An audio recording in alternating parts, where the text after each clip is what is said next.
ஆத்ம வணக்கம். ஆத்மபிதா சுவாமி சிவானந்த பரமஹம்சர் அவர்கள் அருளிய காலங்கள்.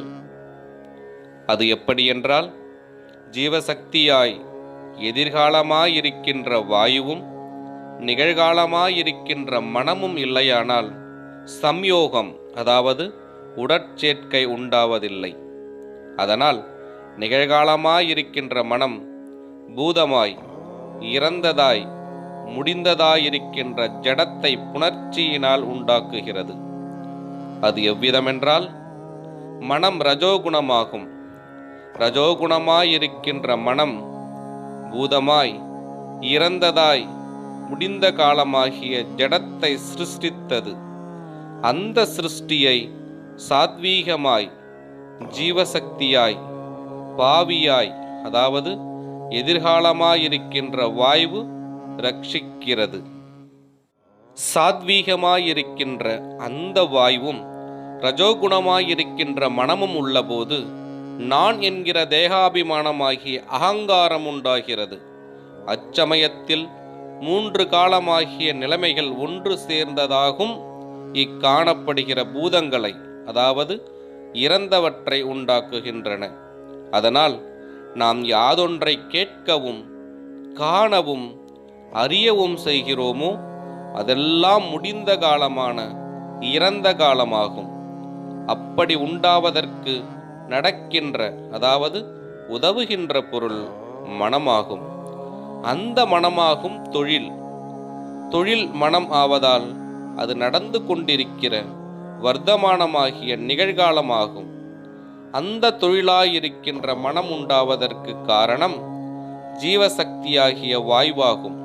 அது பவிஷ்யத் காலமாகின்ற, அதாவது முதலில் உண்டாவதான பாவிக்காலமும், அதாவது எதிர்காலமும் ஆகின்றது. பாவி ஆகிற, அதாவது எதிர்காலமாயிருக்கின்ற அந்த வாயு இல்லையானால் வர்த்தமானமாய் நிகழ்காலமாயிருக்கின்ற நடக்கின்ற காலமான தொழிலாகிய மனமோ பூதமாய் இறந்ததாய் முடிந்த காலமாயிருக்கின்ற அகங்காரமோ உண்டாவதில்லை. இவையெல்லாம் உண்டாவது பாவியாகிய எதிரான பவிஷ்யத் காலமான ஜீவசக்தியாயிருக்கின்ற வாயுவில் இருந்தாகும். காரணம், நாம் தூங்கும் சமயம் முன் சொன்ன 3 காலமும் இல்லை. அப்பொழுது யாதொன்றையும் அறிவதும் இல்லை. அப்பொழுது தன்னுடைய சக்தி உற்பத்தியாகி வெளியினுள்ளில் வாயுவாய் சலிப்பதில்லை. எப்பொழுது தன்னுடைய சக்தி வெளியினுள்ளில் பரவி சலிக்கின்றதோ அப்பொழுது வாயு என்று பெயர். அதனால் எதிர்காலமான வாயுவில் இருந்தாகும் எல்லாவற்றினுடைய உற்பத்தி. அதனால் வெளியினுள்ளில் எப்பொழுது மனம் இருக்கின்றதோ அப்பொழுது பாவி என்கிற எதிர் அல்லது பவிஷ்யத் காலம் அல்லாமல் வேறு தனித்தனியாக யாதொரு காலமும் இல்லை. அவ்விதம் பாவியாய், அதாவது எதிராயிருக்கின்ற பவிஷ்யத் காலம் என்று சொல்லுகிற ஜீவசக்தியான வாயுவாயிருக்கின்ற பொருள் எப்பொழுது வெளியினுள்ளில் சலிக்காமல் தன்னுடைய உற்பத்தி ஸ்தானமான புருவ மத்தியத்தில் லயிக்கின்றதோ அப்பொழுது காலம் நசிக்கிறது. அந்த சந்தர்ப்பத்தில் தானாய் தன்மயமாய் தீருகிறது. அதனால் தானாய் பிரம்மஜோதியாயிருக்கின்ற தானே எப்பொழுது ஆகாசமாக தீருகிறதோ அப்பொழுது அதற்குள்ளில் சலிக்கிறது ஜீவசக்தியாகிய வாயுவாகும்.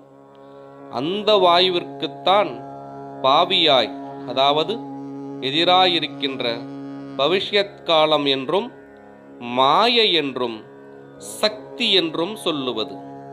அது தன்னுடைய சலனமானதால் அதற்கு பிரம்ம மாயை என்றும் புருஷ பிரகிருதி என்றும் சிவசக்தி என்றும் மற்றும் சொல்லி வருவது.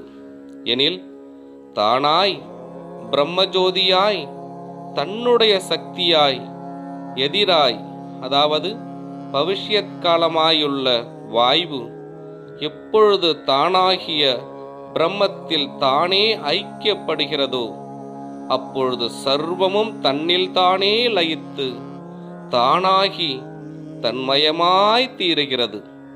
இதற்காகும் கைவல்யம் என்று சொல்லுவது. ஆத்ம வணக்கம்.